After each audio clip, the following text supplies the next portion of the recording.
Hello दोस्तों, कैसे हैं आप लोग। आशा है आप अच्छे होंगे। तो आइए, फिर से स्वागत है आपका हमारे इस वीडियो क्लासेज में। पिछले क्लास में हम लोग शायद भारत माता शीर्षक कविता में थे, और जो कि प्रकृति के सुकुमार कवि सुमित्रानंदन पंत के द्वारा लिखा गया कविता था। यह कविता अपने आप में बड़ा ही मार्मिक, और यह कविता भारत माता के उस चित्र को प्रस्तुत कर रहा था जिसमें भारत माँ की उस दशा का वर्णन किया जा रहा था जब भारत माँ गुलामी की जंजीरों में जकड़ी हुई थी। अंग्रेजों के पैरों तले उनकी संतानों को रौंदा जा रहा था, और ऐसे ही मार्मिक भारत माँ के उस ममतामयी मूर्ति को दर्शाते हुए हमने कविता का पहला और दूसरा भाग पिछले क्लास में पढ़ा था। तो दोस्तों, मैं बातों को आगे बढ़ाने से पहले मैं एक बार फिर से आपको कविता के कवि का परिचय मैं फिर से दिलवाना चाहूंगा, क्योंकि जब मल्टीपल चॉइस क्वेश्चन आता है ऑब्जेक्टिव क्वेश्चन में इसका महत्व काफी बढ़ जाता है। इस कारण से इन चीजों को बार बार देखना बहुत जरूरी है। मेरे बच्चों, जब मैं बोलूं तो मेरे साथ आप पीछे से हमेशा बोलने का प्रयास करें। आइए एक बार फिर से हम कविता के कवि के ऊपर विचार करते हैं। हमने कहा था कि हम जिस कविता को पढ़ रहे हैं वो कविता है भारत माता। भारत माता शीर्षक पाठ को सुमित्रानंदन पंत जी ने लिखा है, जिनको प्रकृति के सुकुमार कवि के नाम से भी जाना जाता है। हमने कहा हम भारत माता कविता को देख रहे हैं जिसके रचनाकार सुमित्रानंदन पंत जी हैं, जिनको प्रकृति के सुकुमार कवि के नाम से जाना जाता है। इनका जन्म 20 मई सन 1900 ईस्वी को, आप मेरे साथ बोले 20 मई सन 1900 ईस्वी को। आप जितना बोलोगे उतना सीखोगे, और मुझे पता है कि आप मेरे साथ बोल रहे हो। 20 मई सन 1900 ईस्वी को उत्तरांचल राज्य, जिसको आज उत्तराखंड के नाम से जाना जाता है, उत्तरांचल के अल्मोड़ा जिला के कौसानी गांव में, उत्तरांचल राज्य जिसको आज उत्तराखंड कहा जाता है, उत्तराखंड के अल्मोड़ा जिला के कौसानी गांव में सुमित्रानंदन पंत जी का जन्म हुआ। इनके पिता का नाम गंगादत्त पंत था, जो भी एक अच्छे साहित्यकार थे, और इनकी माँ सरस्वती देवी, जिनका निधन बहुत ही अल्प समय में, कुछ ही समय बाद, इनके जन्म के कुछ ही समय बाद इनकी माँ का निधन हो गया। हमने देखा था पिछले क्लास में कि सुमित्रानंदन पंत जी की मृत्यु 28 सितंबर सन 1975 ईस्वी को वाराणसी में हो गई, और 28 सितंबर 1975 ईस्वी को सुमित्रानंदन पंत इस दुनिया को छोड़कर चले गए। और इनकी लिखी गई जो प्रमुख रचनाएं हैं, जो आज भी प्रसिद्ध हैं, उनमें से प्रमुख रचनाओं को एक बार देखना बहुत जरूरी है। परीक्षाओं में कभी कभी इनकी प्रमुख रचनाओं से भी जुड़े हुए प्रश्न पूछ देते हैं। तो दोस्तों, सुमित्रानंदन पंत के द्वारा लिखी गई प्रमुख रचनाएं चिदंबरा, युगवाणी, बीना, लोकायतन। एक बार मेरे साथ बोलने की कोशिश करें, चिदंबरा। हाँ, हमने क्या कहा? चिदंबरा, युगवाणी, बीना, लोकायतन। आपने क्या कहा? लोकायतन, युगपथ, युगवाणी, स्वर्ण किरण और ग्राम्या थी। हमने जो सबसे अंत में ग्राम्या लिखा, इसी ग्राम्या के एक काव्य संग्रह से इस छोटी सी कविता को उठाया गया है, भारत माता को। एक बार फिर से आप ध्यान दें, भारत माता कविता को ग्राम्या से लिया गया। सुमित्रानंदन पंत की जो प्रमुख रचनाएं हैं उनमें से कुछ रचनाएं चिदंबरा, युगवाणी, बीना, लोकायतन, युगपथ, युगवाणी, स्वर्ण किरण और ग्राम्या है। इस भारत माता शीर्षक कविता को ग्राम्या काव्य से लिया गया है। तो दोस्तों, अब आइए हम आपको कविता में फिर से अंदर ले चलते हैं। और अभी तक आपने देखा था कविता का 2 भाग, आज हम ले चल रहे हैं आपको कविता के तीसरे और चौथे स्टेंजा पर। तो कविता का तीसरा भाग क्या लिखा हुआ है, एक बार ध्यान दें। लिखा है 30 कोटि संतान नग्न तन, 30 कोटि संतान नग्न तन, अर्ध क्षुधित शोषित निरस्त्र जन, मूढ़ असभ्य अशिक्षित निर्धन, नतमस्तक तरुतल निवासिनी। मैं एक बार पहले और दूसरे स्टेंजा को एक बार आपके सामने रखना चाहूंगा। आपने अब तक पढ़ा था भारत माता ग्राम वासिनी, खेतों में फैला है श्यामलम, धूल भरा मैला सा आंचल, गंगा यमुना में आंसू जल, मिट्टी की प्रतिमा उदासनी। अर्थात अब तक सुनीतानंदन पंत ने कहा था कि पहले स्टेंजा में उन्होंने बताया था कि भारत मां एक गांव में निवास करने वाली स्त्री के समान है। भारत मां का वो तस्वीर जिसमें वह गुलामी की जंजीरों में जकड़ी हुई है, अंग्रेजों के पैरों तले रौंदी हुई है, उस समय भारत मां ऐसी लग रही है कि मानो वह गांव में निवास करने वाली है। भारत माता ग्राम वासनी, भारत मां गांव में निवास करने वाली है। खेतों में फैला है श्यामलम, भारत मां के जो सावले रंग हैं वो भारत की खेत की मिट्टियों में बिखरे हुए हैं। धूल भरा मैला सा आंचल, अंग्रेजों ने अपने पैरों तले मां के आंचल को, उस भारत मां के आंचल को ऐसे रौंदा है मानो कि वो धूल से भर चुके और मैले और कुचैले हो गए हैं। धूल भरा मैला सा आंचल, मिट्टी की प्रतिमा उदासनी। अर्थात कुल मिलाकर बनने वाली भारत मां की जो प्रतिमा है वो मिट्टी की है और मानो की उदासमयी है। आज भारत मां अपने संतानों के दुख को देखकर उदास हो चुकी है। दोस्तों आइए आज हम चीजों को आप एक बार फिर से, अगर आपने भाग 1 को नहीं देखा तो इससे पहले के भाग 1 को देखें, उसके बाद इस भाग 2 में आए, तब आपको बातें और ज्यादा सटीक मिलेगी। तो आइए हम चलते हैं कविता के तीसरे स्टेंजा पे, जहां लिखा हुआ है 30 कोटि संतान नग्न तन, अर्ध क्षुधित शोषित निरस्त्र जन, मूढ़ असभ्य अशिक्षित निर्धन, नत मस्तक तरुतल निवासिनी। इसमें तीसरे स्टेंजा में जो कुछ शब्द आए हैं जिनका अर्थ जानना बहुत आवश्यक है, मैं आपको उस पे पहले ले चलता हूं। इसमें सबसे पहला शब्द है कोटि। कोटि का अर्थ होता है करोड़। आप मेरे साथ बोले, कोटि का अर्थ होता है करोड़। नग्न का अर्थ होता है नंगे। कोटि का अर्थ होता है करोड़, नग्न का अर्थ होता है नंगे, तन का अर्थ शरीर, अर्ध का मतलब आधे, निर्धन तो आप समझते होंगे, निह जोड़ धन से बना है ये एक उपसर्ग। नी उपसर्ग जब लगता है धन में तब ये बनता है निर्धन, जिसका अर्थ होता है धन से विहीन होना, अर्थात जिसके पास धन नहीं हो। कोटि का मतलब करोड़, कोटि का मतलब हमने क्या कहा, करोड़। नग्न का मतलब नंगे, तन का मतलब शरीर, अर्ध का मतलब आधे, निर्धन का मतलब धन से विहीन। एक बार फिर से बोलने का प्रयास करें मेरे साथ।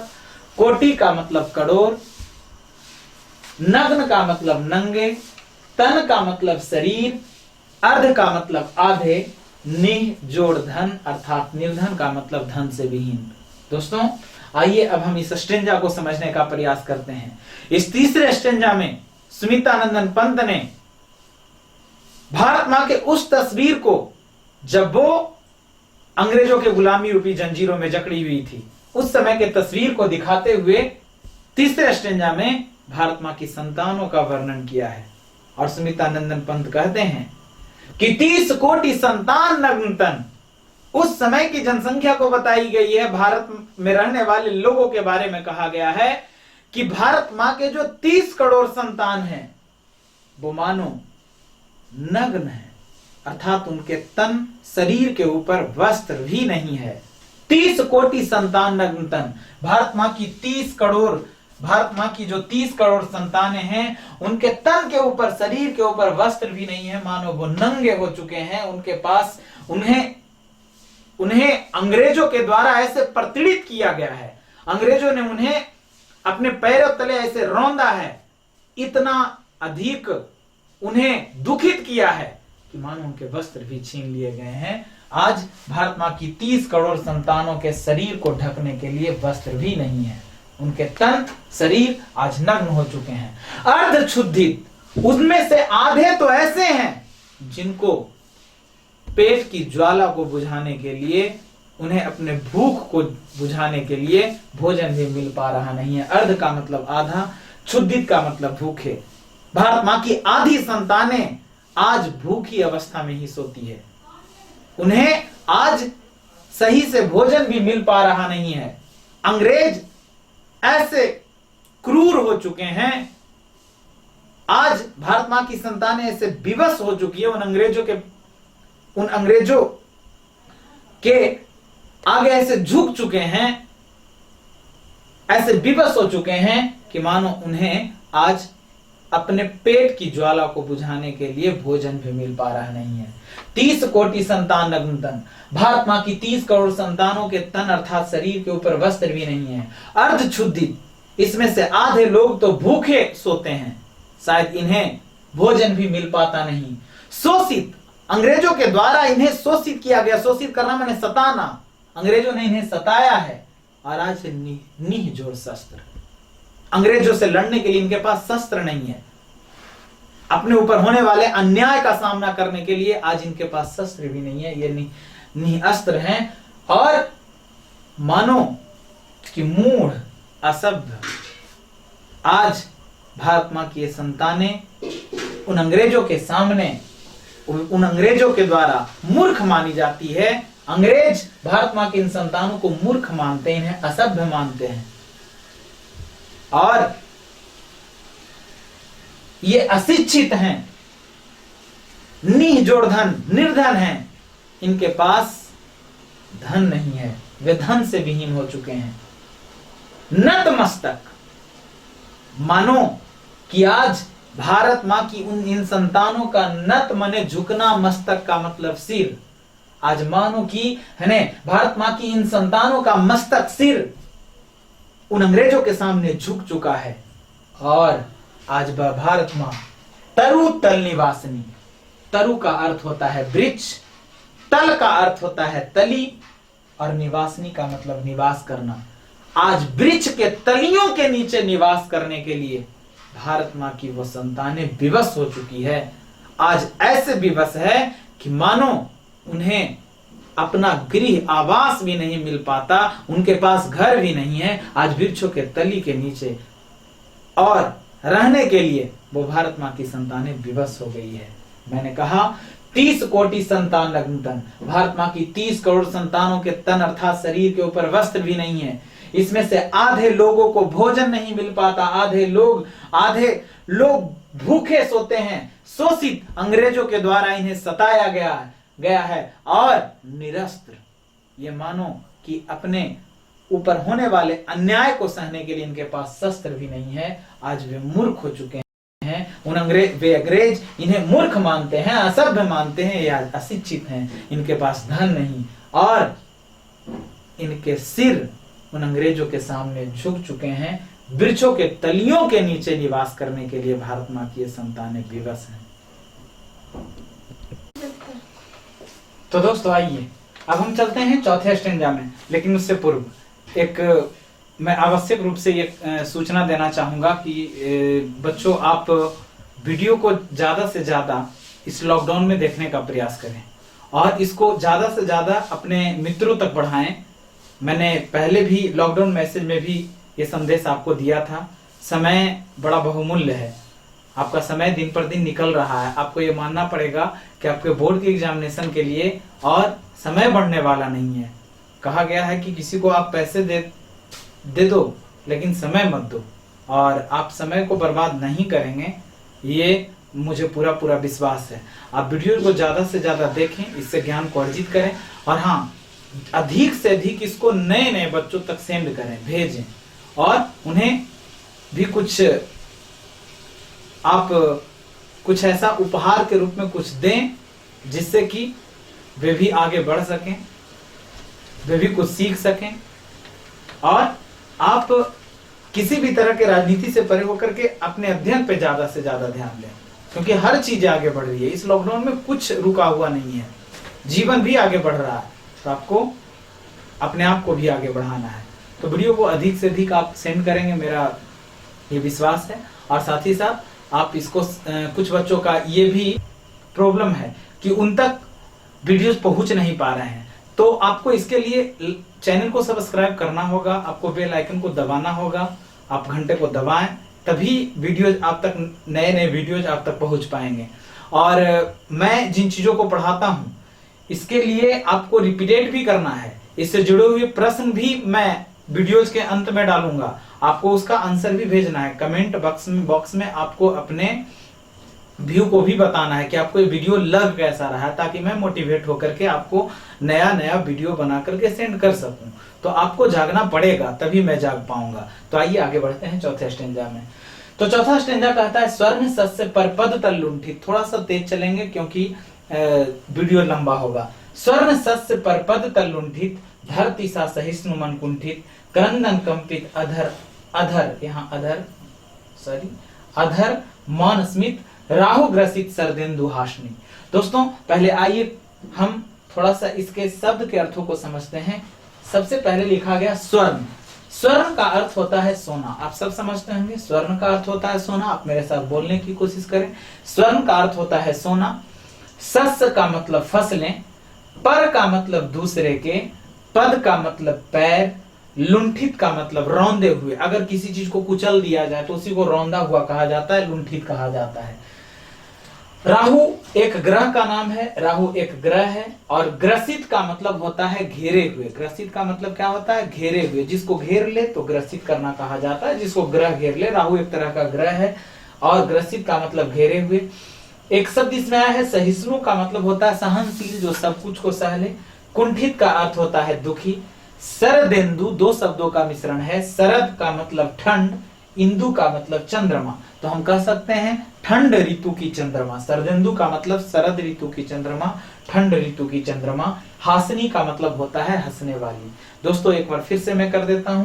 स्वर्ण का अर्थ होता है सोना, सस्य का मतलब फसले, पर का मतलब दूसरे के, पद का मतलब पैर, लुंठित का मतलब रौंदे हुए। राहु एक ग्रह है। ग्रसित का मतलब घेरे हुए। सहिष्णु का मतलब सहनशील। कुंठित का मतलब दुखी। शरदेन्दु शरद अर्थात ठंड, इंदु चंद्रमा शरद ऋतु की चंद्रमा, हासनी का मतलब हंसने वाली। तो आइए समझते हैं हम इस स्टेंजा को। दोस्तों रामधारी सिंह दिनकर अगले पंक्ति में और भारत माँ की दुर्दशा, भारत माँ की उस गंभीर स्थिति को दर्शाते हुए कहते हैं कि अंग्रेजों के सामने भारत माता ऐसे दयनीय हो चुकी है, इस तरह से है और वह झुक चुकी है। भारत माँ की संतानें ऐसे उनके सामने झुके हुए हैं कि मानो आज स्वर्ण सस्य पर पद तल लुंठित। भारत माँ की वो फसलें, भारत की वो मिट्टी जो सोने की जैसी फसलों को उगा सकती है, या भारत माँ भारत की धरती से उगने वाली वह सोने की जैसी फसलों को मानो कि पर पद दूसरों के पैरों तले, ये दूसरे कोई और नहीं बल्कि उन्हीं अंग्रेजों के पैरों तले लुंठित अर्थात रौंद दिया गया है।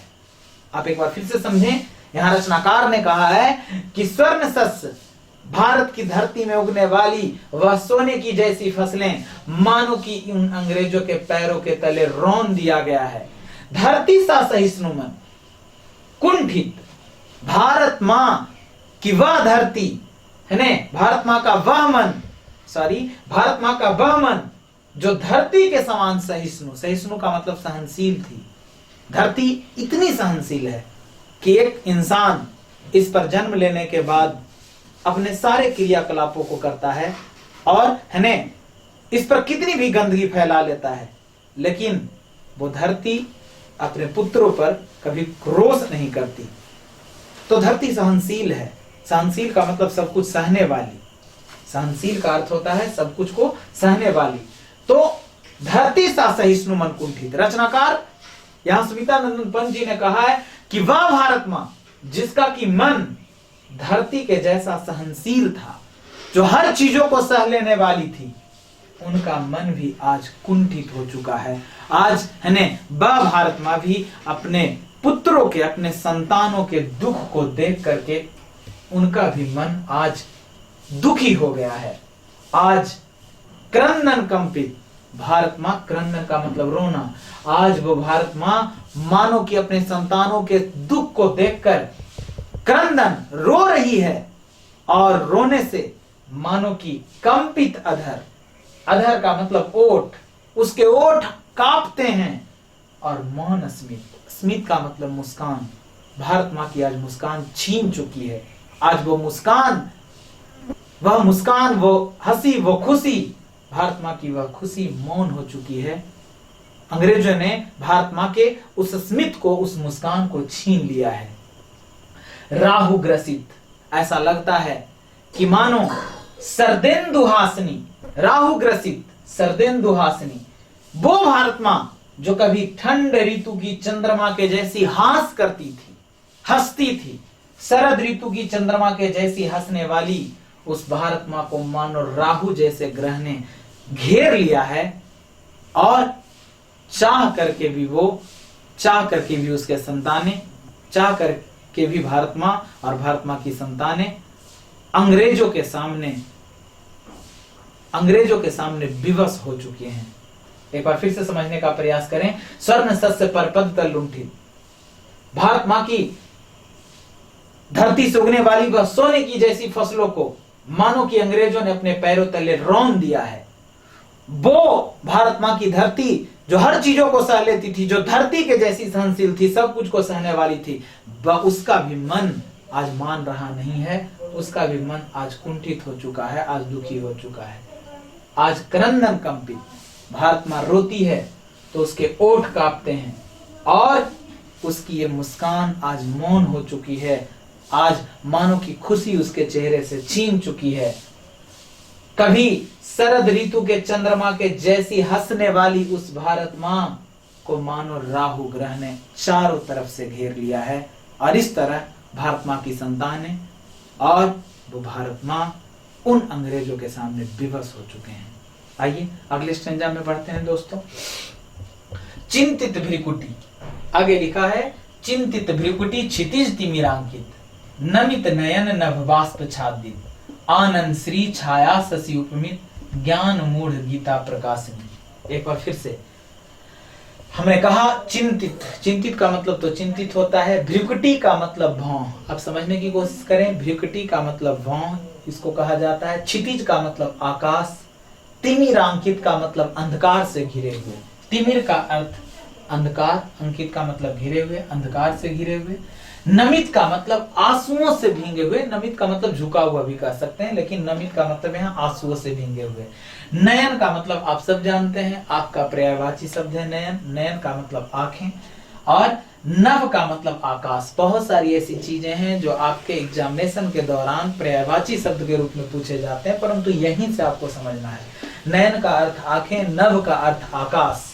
बाष्प छादित का मतलब भाप से घिरे हुए। बाष्प का मतलब भाप, आच्छादित माने घिरा हुआ, अर्थात भाप से घिरे हुए।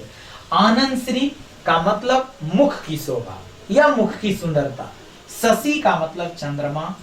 और उपमित का मतलब उपमा दिया जाना। जैसे आप किसी को कहते हैं है ना कि मुखड़ा है जैसे चांद, तो यहाँ आप उपमा देते हैं, किसी के चेहरे की उपमा आप चंद्रमा से देते हैं, तो उपमित का मतलब होता है उपमा दी जाने वाली। मूढ़ का मतलब मूर्ख। प्रकाशनी का मतलब प्रकाश देने वाली, प्रकाश फैलाने वाली। एक बार फिर से, भ्रिकुटी का मतलब भौं। क्षितिज का मतलब आकाश। अब बोले क्षितिज का मतलब आकाश, हाँ क्षितिज का मतलब आकाश। तिमिरांकित का मतलब अंधकार से घिरे हुए। नमित का मतलब आंसुओं से भींगे हुए। नयन का मतलब आंखें।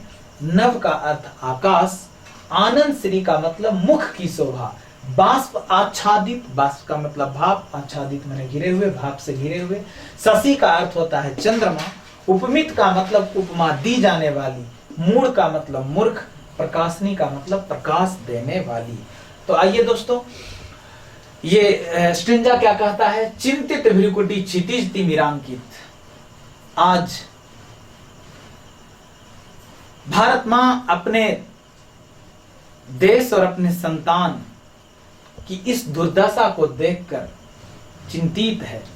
आज उसकी भ्रिकुटी, भ्रिकुटी का मतलब भौं, आज भारत मां की वो भौं चिंता से व्याकुल है, चिंता से टेढ़ी हो चुकी है।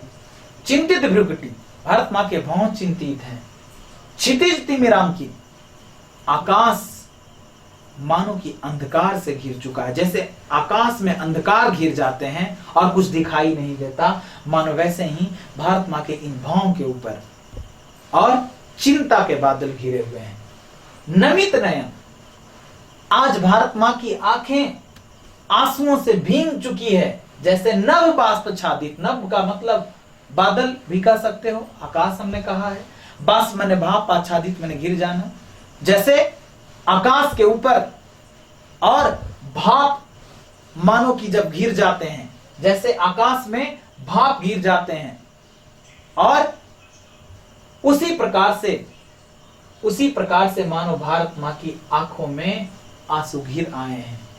आनंद श्री छाया शशि उपमित, मैंने कहा आनंद श्री छाया शशि उपमित, वो भारत मां जिसकी आनंद श्री, जिसकी मुख की सुंदरता को कभी शशि अर्थात चंद्रमा से उपमा दी जाती थी, वो भारत मां जिसके मुख की शोभा की तुलना उस चंद्रमा से की जाती थी, मानो उस पर छाया लग चुका है। जैसे चंद्रमा के ऊपर छाया लग जाता है तो जैसे दाग दिखाई देता है, मानो ने भारत मां के आनंद श्री, वो मुख की सुंदरता जिसकी उपमा उस चंद्रमा से दी जाती थी, मानो छाया ने उसे घेर लिया है। ज्ञान मूढ़ गीता प्रकाशनी, वो भारत मां जिसने संपूर्ण विश्व को गीता का ज्ञान दिया, जिसने पूरे विश्व में गीता के प्रकाश को फैलाया, जिससे पूर्व कोई गीता को जानता नहीं था, वो भारत मां जिसने पूरे संसार को गीता का प्रकाश दिया, वही आज ज्ञान से विहीन हो चुकी है, मानो उसकी अपनी ही संतानें आज मूर्ख बन चुकी है।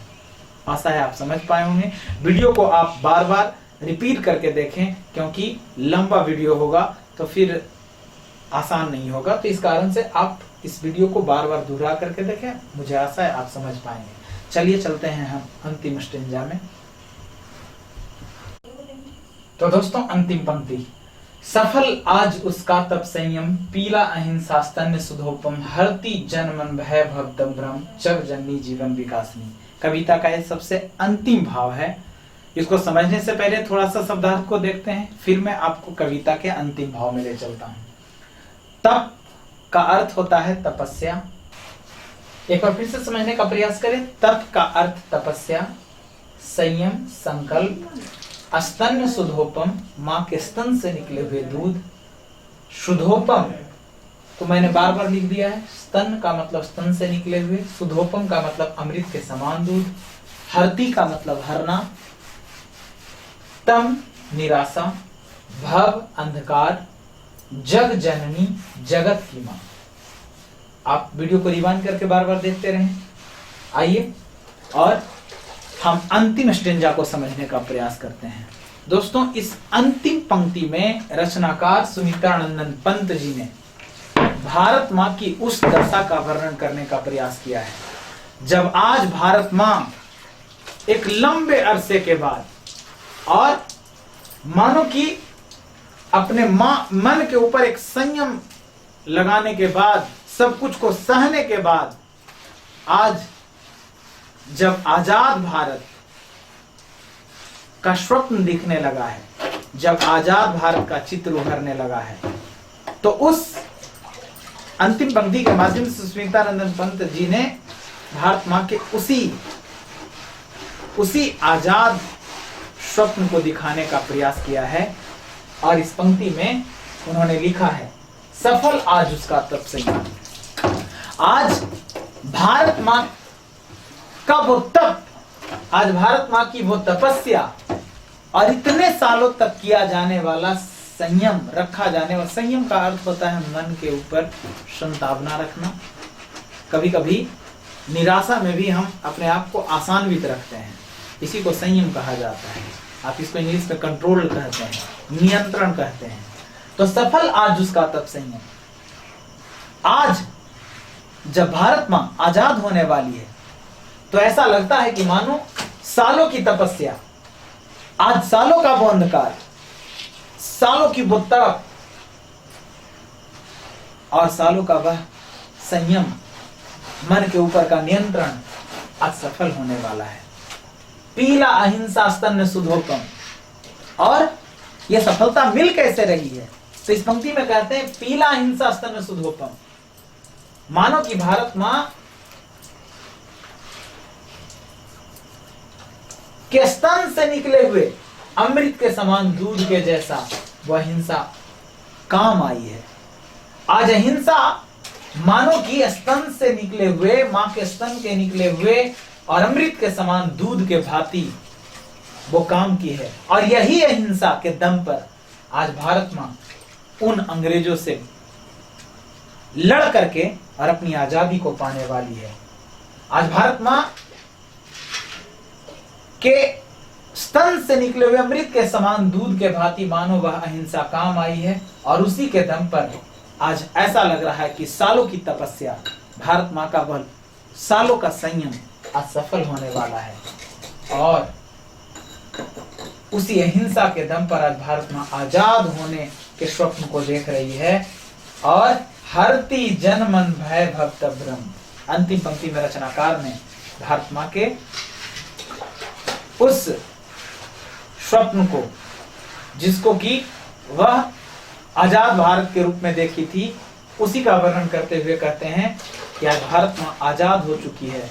उस अहिंसा के दम पर, अहिंसा मानो कि अपने संतानों को अहिंसा का वह सुधोपम अमृत के समान दूध पिला करके, और उसने अपनी आजादी को हासिल कर लिया है। और हरती जन मन भय भक्त ब्रह्म, आज वही भारत माँ अपने लोगों के मन से भय को, भव अर्थात अंधकार को, तम अर्थात निराशा और भ्रम, सबको हर रही है। और जग जननी जीवन विकास में आज फिर से वही भारत माँ मानो अपनी संतानों की जग की जननी, आज फिर से वो भारत माँ जगत, इस संसार की जननी माँ बन चुकी है और अपने संतानों के अंदर जीवन का विकास कर रही है।